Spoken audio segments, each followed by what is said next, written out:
আসসালামু আলাইকুম গাইস, আশা করি সবাই ভালো আছেন। তো সকলকে রমজানের শুভেচ্ছা জানিয়ে আজকের ব্লগটি শুরু করছি। আজকে কুরিয়ারে কি নিয়ে এসেছে আমার হাজবেন্ড সেটা দেখানোর জন্য আনবক্সিং করব ইনশাআল্লাহ। তো দেখতে পাচ্ছেন কত সুন্দর একটা বক্স। তো আমার মনে হচ্ছিল ভিতরে দামি কিছু থাকবে। তো আমি এটা আনবক্সিং করা শুরু করে দিলাম এবং আপনাদেরকে সরাসরি দেখানোর জন্য। তো দেখতে পাচ্ছেন আমি কেটেছি, এরপরে এই পাশে দেখি যে সুন্দর করে একদম টেপ দিয়ে লাগানো ছিল। তো এরপর আমি এই পাশটা খুলছিলাম। তো খুলে আমি তো দেখে পুরো অবাক হয়ে গিয়েছি যে কি নিয়ে আসছে সে। তো আপনাদেরকে দেখানোর চেষ্টা করব সে কি নিয়ে এসেছে। তো এরপরে আর কি আমি ২ টা বোতল আস্তে, আস্তে বের করি। তো দেখতে পাচ্ছেন আ কিভাবে বের করছি। তো আল্লাহ তাআলা আ মধু এবং হচ্ছে কালোজিরার ভিতরে অনেক, অনেক শেফা রেখেছেন। এটা হাদিসে রাসূল সাল্লাল্লাহু আলাইহি ওয়াসাল্লামও বলেছেন। তো দেখতে পাচ্ছেন যে আমি ২ টা বের করেছি। একদম খাঁটি পিওর সরিষা মধু। তো এটা প্রতিটা মানুষের খুব উপকারী একটা মধু এবং খাবার বলতে পারেন।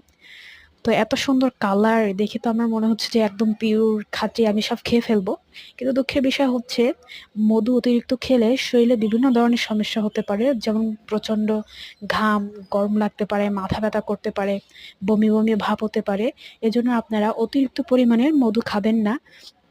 একজন মানুষের যতটুকু মধু খাওয়া প্রয়োজন ২ থেকে ৩ চামচ, এটা সর্বোচ্চ, এর বেশি খাওয়ার চেষ্টা করবেন না। তাহলে আপনাদের সমস্যা থাকতে পারে বা সমস্যা হতে পারে। এবং এই মধু হচ্ছে অনেকের অ্যালার্জি থাকে, তারা খেতে পারেন না। তো যাদের অ্যালার্জি আছে মধুতে আমি তাদেরকে রিকোয়েস্ট করব এবং ডক্টররাও বলে তারা হচ্ছে মধু থেকে দূরে থাকবেন, মধু খাওয়া থেকে বিরত থাকবেন। আর যদিও বা মধু খান একদম সামান্য অল্প খাবেন যাতে আপনাদের স্বাস্থ্যের জন্য কোনো ঝুঁকিপূর্ণ না হয় বা আপনাদের অ্যালার্জি যাতে বেশি বেড়ে না যায়। তো আমি দেখে এখন কি করব? তো আপনাদেরকে খাওয়ানোর সরাসরি আমি কিভাবে খাচ্ছি এবং কতটা পরিমাণে ভালো লেগেছে এটা দেখানোর জন্য আমার হাসব্যান্ড নিয়ে আসছিল রুটি। তো ওই রুটির সাথে আমি এটা খেয়ে দেখব যে কেমন। আমার ঘ্রাণটা নেয়ার সাথে, সাথে কেমন জানি মাথা ঘুরছিল। কারণ আমি অতিরিক্ত মধু খেতে পারি না। অতিরিক্ত বলতে ২ চামচ তো টোটালেই না। দেখা যাচ্ছে যে 1/2 চামচ, কষ্ট মষ্ট করে ১ চামচ খেতে পারি। এর বেশি আমি খেতে পারি না। তো আমি এটা লাগিয়ে নিয়েছি। এটা হচ্ছে খুব সুবিধা হয়। কারণ আপনি যখন সরাসরি ঢালতে যাবেন তখন পড়ে যেতে পারে। এর জন্য তারা এরকম একটা মুখ দিয়েছে। তো আমি এটা এখন কাটবো। পাউরুটিটা কেটে পাউরুটির সাথে মিক্সড করে খাবো। আপনাদেরকে দেখাবো কেমন লেগেছে।